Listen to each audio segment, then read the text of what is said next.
Kasih Tuhan shalom.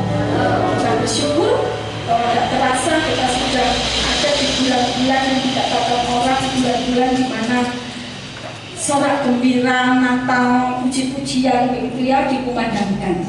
Bapak Ibu dan saudara-saudara, mungkin kita bertanya, kenapa dari minggu kemarin kok ayat pasnya itu saja gitu ya. Yang pertama memang ini tujuan untuk kita belajar bersama-sama dan terus diingatkan bersama-sama bagaimana tentang Immanuel itu, bagaimana tentang nubuatan dan tergenap di dalam diri Kristus Yesus itu, dan dengan segala sebutannya Bapak Ibu dan saudara-saudara. Kalau minggu lalu Kak Sawa mengajak kita bersama-sama begitu ya, merenungkan firman yang terambil di dalam Yesaya yang sudah menjadi bagian ayat mas kita ya. Allah yang, kalau pagi hari ini kita akan ada bersama-sama dalam Allah yang perkasa ya, Allah yang perkasa. Mari Bapak Ibu, saya mengajak kita membuka terlebih dahulu Yesaya pasal yang ke-44. Yesaya pasal yang ke-44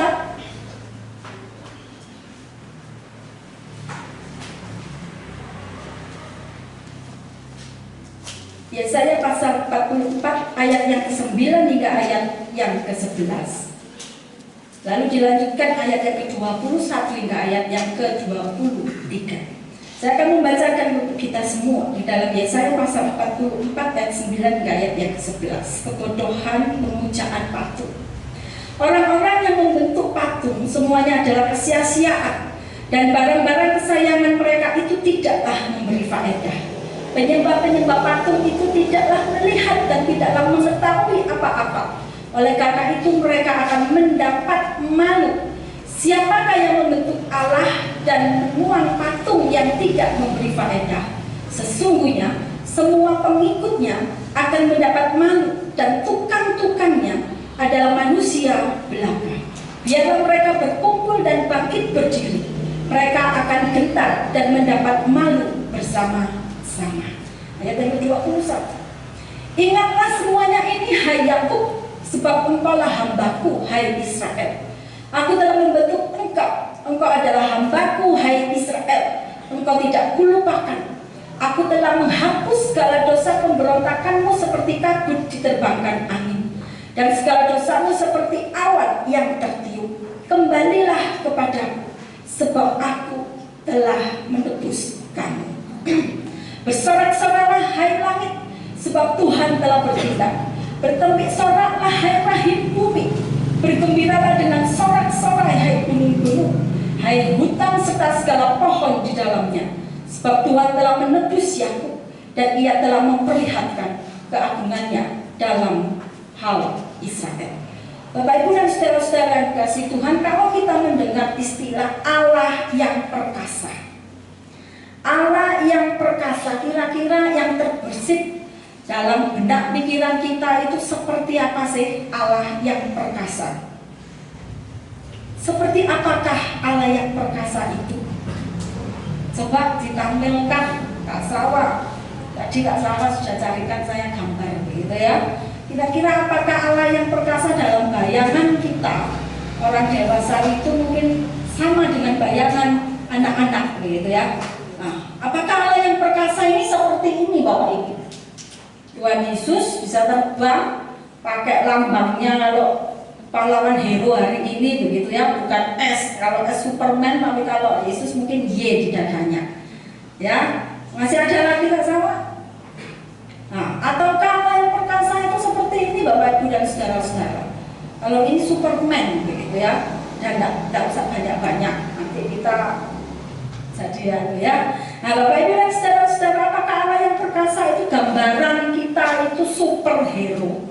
Superhero, pahlawan di bumi ini yang kuat, yang gagah, yang siap dipanggil dan siap memberikan pertolongan kepada kita 24 jam, kemudian membasmi semua dan segala kejahatan, tidak bisa capek karena siap terus dipanggil, tidak bisa kalah.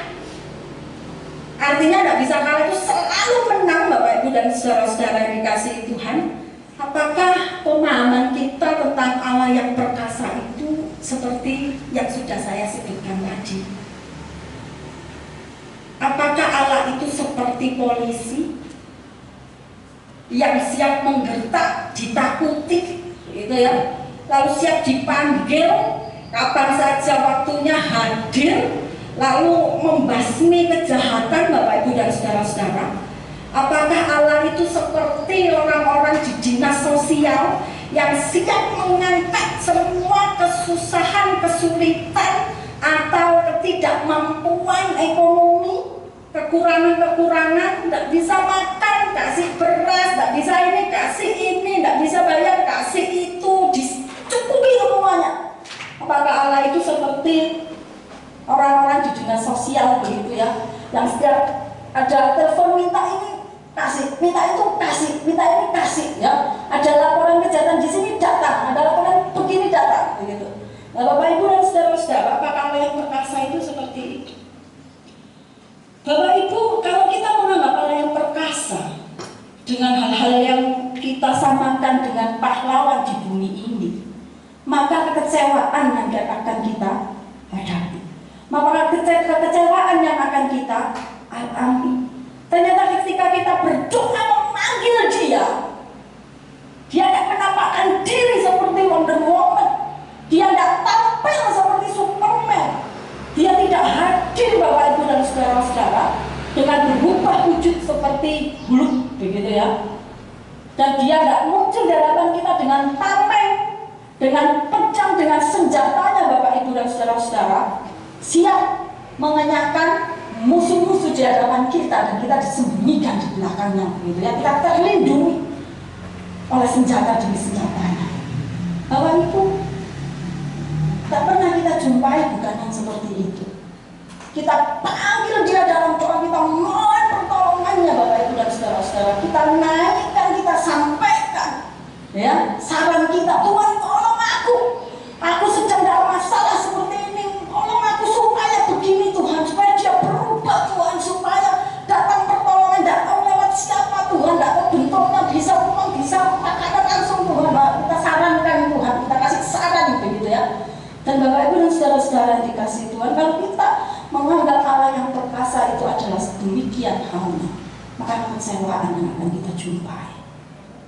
Bukankah banyak ketika kita berdoa, dan sering juga kita berdoa, rasanya Tuhan kok diam, tanda tidak ada, bantuan pun tidak nampak, angin sepoi-sepoi pun tidak melambangkan kau hadir, kemudian dalam badai petir pun kau tak tampak Tuhan, suaramu pun tak terdengar. Mari kita melihat bersama-sama Allah yang perkasa itu seperti apa. Apakah seperti pahlawan yang siap kita panggil, siap hadir, siap bopong kita, siap angkat kita terbang melayang begitu ya, jauh tinggi, menempatkan kita di tempat yang begitu indah, meninggalkan kesusahan-kesusahan di bumi ini, meninggalkan kesusahan-kesusahan di keluarga kita sementara diasingkan di tempat yang indah untuk beristirahat sejenak, untuk melepaskan dari kepenatan masalah demi masalah kita di bumi. Bapak Ibu dan saudara-saudara, mari lihat bersama-sama seperti apakah Allah yang perkasa itu. Bapak Ibu, kalau kita sudah membaca Yesaya pasal 44 tadi, ayat ke-9 dan ayat ke-11, kalau ayat itu memberikan judul tentang patung Bapak Ibu dan saudara-saudara, ya, tentang patung gitu ya, kita lihat kebodohan pemujaan patung. Bapak Ibu, seperti apa yang sudah dikatakan minggu lalu oleh Kak Sawa tentang Yesaya ini dalam tugas pemanggilannya dan juga penempatan dia, ya, bahwa ketika Yesaya menerima dan bersiap untuk ada dalam panggilan Allah, maka ia diutus untuk menyampaikan kabar tentang keselamatan bagi orang-orang Yehuda secara khusus dan secara umum kepada dunia yang sedang ada di dalam maut, sedang ada dalam kejahatan demi kejahatan Bapak Ibu dan saudara-saudara. Kita melihat bersama bahwa Israel umat pilihan Allah itu sedang ada di ambang kehancuran. Ketika kerajaan itu, negara itu, begitu ya, Israel itu mulai terbagi menjadi dua, utara dan selatan. Utara dengan 10 sukunya dikalahkan oleh Asyur, kemudian selatan dengan 2 sukunya, Yehuda di antaranya. Dan nasib mereka nggak jauh beda dengan yang utara. Sudah masuk dalam ambang kehancuran. Yesaya hadir di kondisi yang seperti itu, Bapak Ibu dan saudara-saudara. Secara sosial, secara politik, begitu ya, keadaan saat itu sedang tidak baik adanya. Bahkan secara kerohanian, apalagi Bapak Ibu dan saudara-saudara yang dikasihi Tuhan, rusak, bobrok. Dan karena itu Yesaya ditempatkan di tempat itu untuk mengabarkan berita pertobatan. Yang kita baca ini bagian daripada kabar daripada Allah pada Yesaya. Yesaya harus menyampaikan itu tentang penyembahan dan pemujaan patung atau berhala. Orang-orang yang dikatakan umat pilihan Allah, yang nenek moyangnya mengalami bagaimana pemeliharaan Allah, yang nenek moyangnya Bapak Ibu dan saudara-saudara menerima janji tentang tanah perjanjian, menerima janji Bapak Ibu daripada Allah tentang sebuah tempat yang baik bagi mereka. Nenek moyang mengalami bagaimana mujizat demi mujizat Allah itu dialami oleh mereka. Dan pastilah dari generasi ke generasi mereka melanjutkan tentang berita bagaimana Allah yang perkasa Yahweh itu, begitu ya, memelihara kehidupan mereka, mulai dari Mesir, mulai dari perbudakan, keluar, perjalanan di padang gurun dan sebagainya dan sebagainya. Mereka mendengar itu dari generasi ke generasi. Tetapi Bapak Ibu dan saudara-saudara, kebobrokan itu terjadi dalam bangsa yang dikatakan bangsa pilihannya Allah, umat pilihan Allah sendiri, umat kepunyaannya Allah. Kebobrokan secara rohani terjadi di sana. Mereka meninggalkan Allah, mereka menyembah bahkan patung-patung buatan manusia. Bapak Ibu dan saudara-saudara, Yesaya ditempatkan di situ untuk memberitakan pertobatan, tetapi juga untuk memberitakan Bapak Ibu dan saudara-saudara pengharapan, berita gembira bahwa akan ada masa keselamatan bagi mereka. Akan ada masa Allah menyelamatkan mereka. Jadi ketika orang ini, bangsa itu terpecah belah, kemudian mereka tersebar, gitu ya. Ada yang ada di dalam dibawa ke pembuangan di Babel, di negeri orang itu.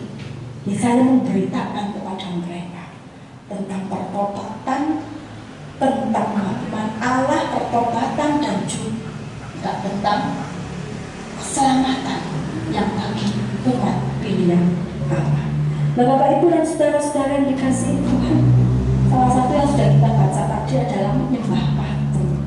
Nah, ini yang menunjukkan kepada kita betapa rendahnya iman, kerohanian orang-orang yang dikatakan umat pilihan Allah waktu zamannya Yesaya. Teguran itu dinyatakan, tetapi juga disertai dengan pengharapan daripada Allah.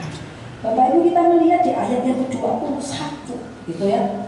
Di ayat yang ke-21 Bapak Ibu dan saudara-saudara dikatakan bahwa ingatlah semuanya ini, hai Yakub, sebab engkaulah hambaku. Hai Israel, aku telah membentuk engkau. Engkau adalah hambaku, hai Israel. Engkau tidak kulupakan. Bapak Ibu, saya menganggap dalam keperkasaan Allah, sekalipun umatnya itu mendukakan dia, sekalipun umatnya itu dalam kondisi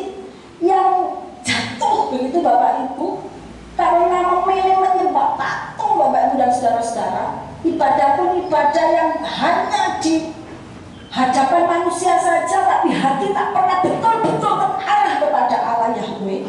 Tetapi Allah mengungkapkan di sana di ayat 21, Bapak Ibu dan saudara-saudara, engkaulah hambaku. Aku telah membentuk engkau. Engkau adalah hambaku. Engkau tidak kulupakan. Bapak Ibu dan saudara-saudara, luar biasa keperkasaan Allah itu. Bahwa yang masih mengakui umat pilihannya, sebagaimana yang sudah mengikat perjanjian dengan nenek moyang Israel, ia tetap mengakui engkau kepunyaanku, engkau milikku, sekalipun hidupmu sedang ada dalam kebobrokan, bahkan dalam kerohanian pun kau bobrok, tapi Allah tetap mengakui engkau milikku, engkau hambaku. Bapak Ibu dan saudara-saudara yang dikasihi Tuhan, bahkan kalau kita melanjutkan di ayat 22, aku telah menghapus segala dosa pemberontakanmu, seperti kabut diterbangkan angin, dan segala dosamu seperti awan yang tertiup. Kembalilah kepadaku, sebab aku telah menebus engkau. Kurang perkasa apa Bapak Ibu dan saudara-saudara Allah itu? Kekecewaan hatinya, tapi dia tidak mengingkari kasih dan perjanjian kepada nenek moyang Israel. Dia tetap mengakui umat yang sudah mengecewakan dia. Dan dia katakan Bapak Ibu, dalam karya, sebuah karya yang ilah-ilah, patung-patung, sembahan-sembahan itu tidak bisa lakukan Bapak Ibu dan saudara-saudara. Dia katakan, aku menghapus segala dosa pemberontakanmu, kembalilah kepadamu.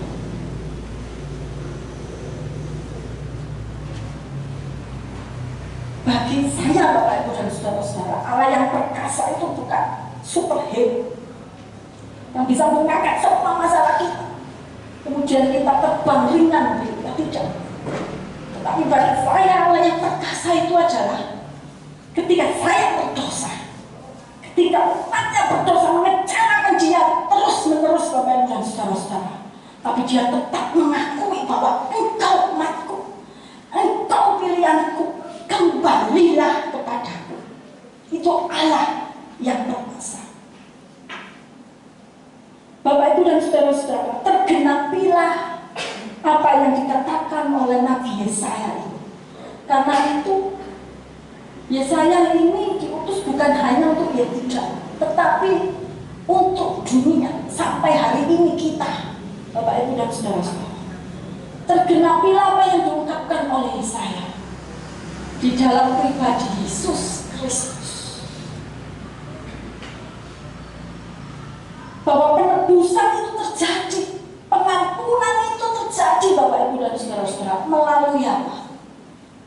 Melalui direndahkannya Kristus yang adalah Allah. Demi siapa? Demi saya dan kita yang bodoh ini Bapak Ibu.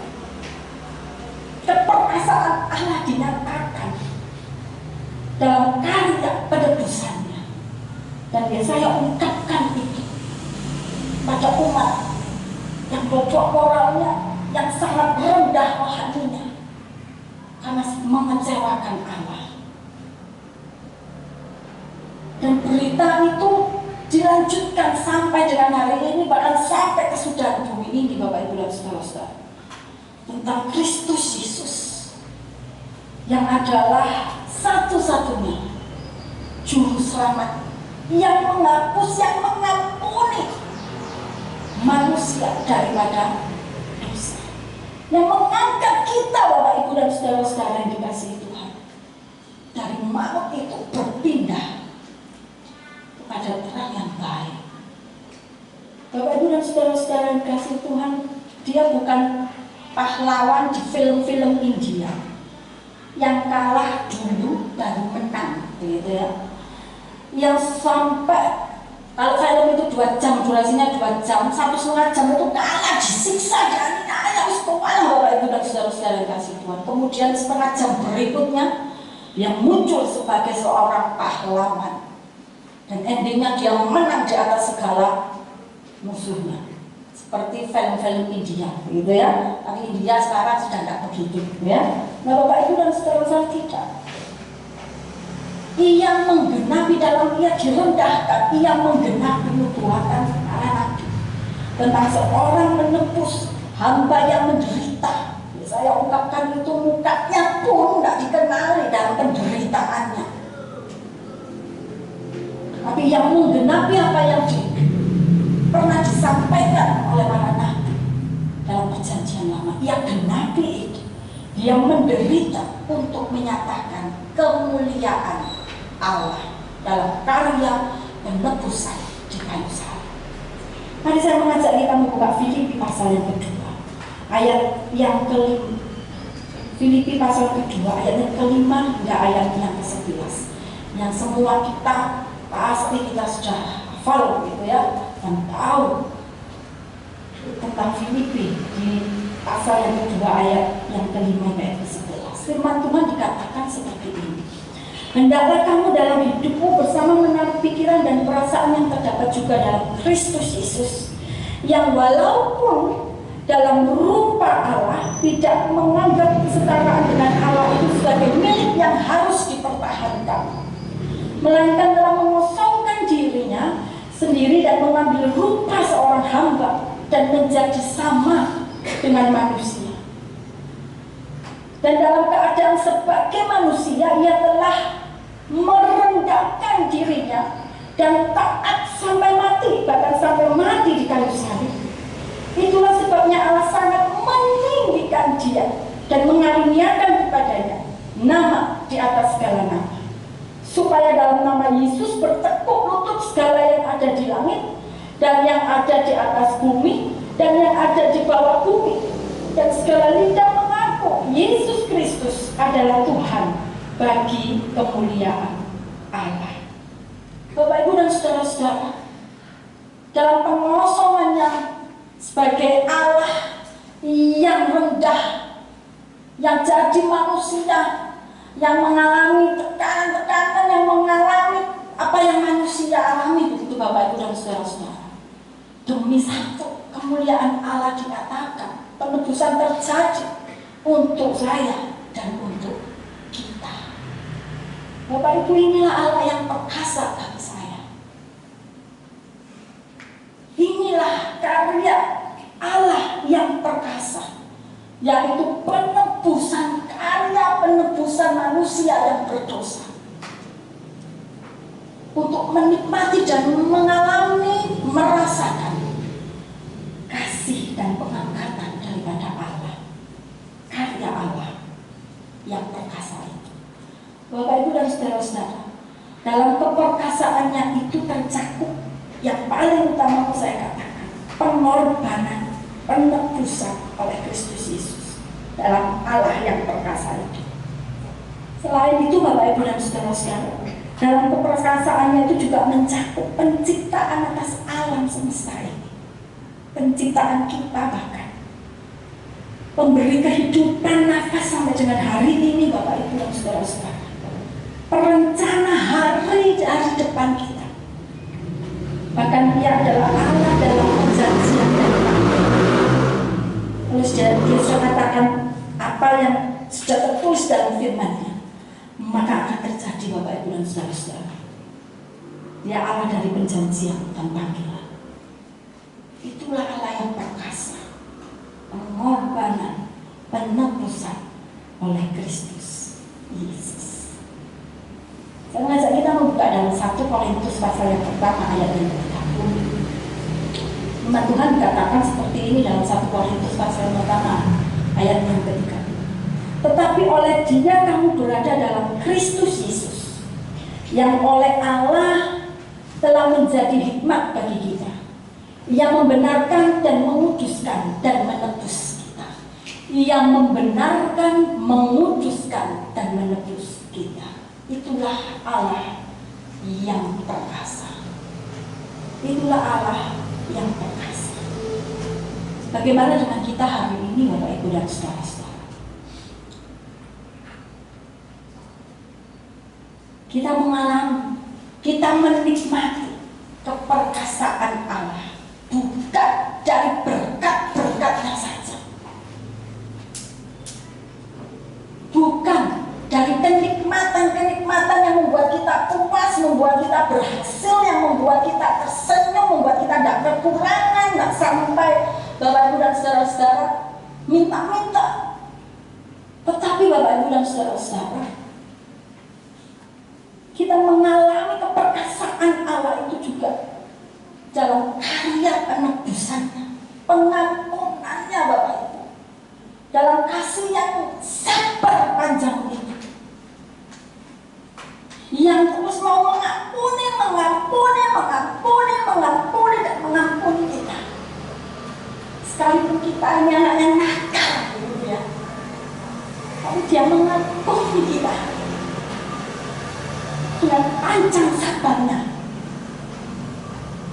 Dia masih mengakui kita sebagai umatnya Bapak Ibu dan saudara-saudara. Dia masih berkata, pulanglah, kembalilah kepadaku. Aku mengampunimu, aku benci. Inilah keperkasaan Allah yang kita nikmati, yang kita alami, keperkasaan Allah. Bapak Ibu dan saudara-saudara, marilah tetap tegak berdiri dalam iman percaya kita, karena kita menikmati bagaimana Allah yang perkasa itu dalam karya penebusannya.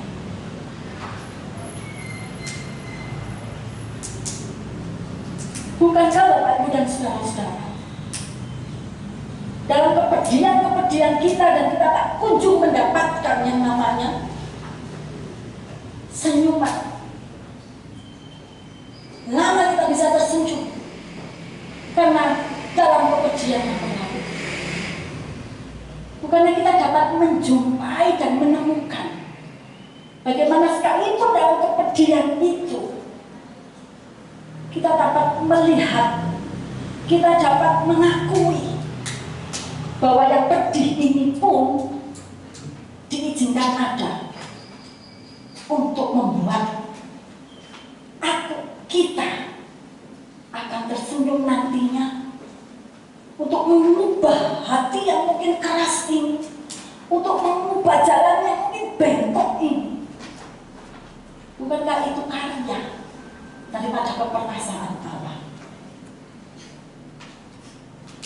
Di dalam doa demi doa kita yang kita ungkapkan dengan permohonan kita, tidak tahu siang, malam, pagi, sore, subuh Bapak Ibu dan saudara-saudara, ketika kita tak kunjung mendapati jawaban, ketika kita tak kunjung mendapati jalan keluar Bapak Ibu dan saudara-saudara, tetapi ada dalam pemahaman kita, ada perkara Tuhan mengajarku lebih dekat dan membawaku untuk lebih jadi manusia yang sabar, berserah penuh total kepada karya demi karyanya, bukan karyaku sebagai manusia. Bukankah itu bagian daripada keperkasaan Allah? Sekali lagi Bapak Ibu dan saudara-saudara kasih Tuhan, keperkasaan Allah itu adalah karya dalam penebusannya, mengampuni kita, memindahkan kita dari gelap maut pada terang yang ajaib, dan terus mengakui kita sebagai umat pilihannya. Sekalipun seringkali kita mendukakan, bahkan mengecewakan hatinya, tapi dia tetap mengakui, engkau hambaku, engkau umat.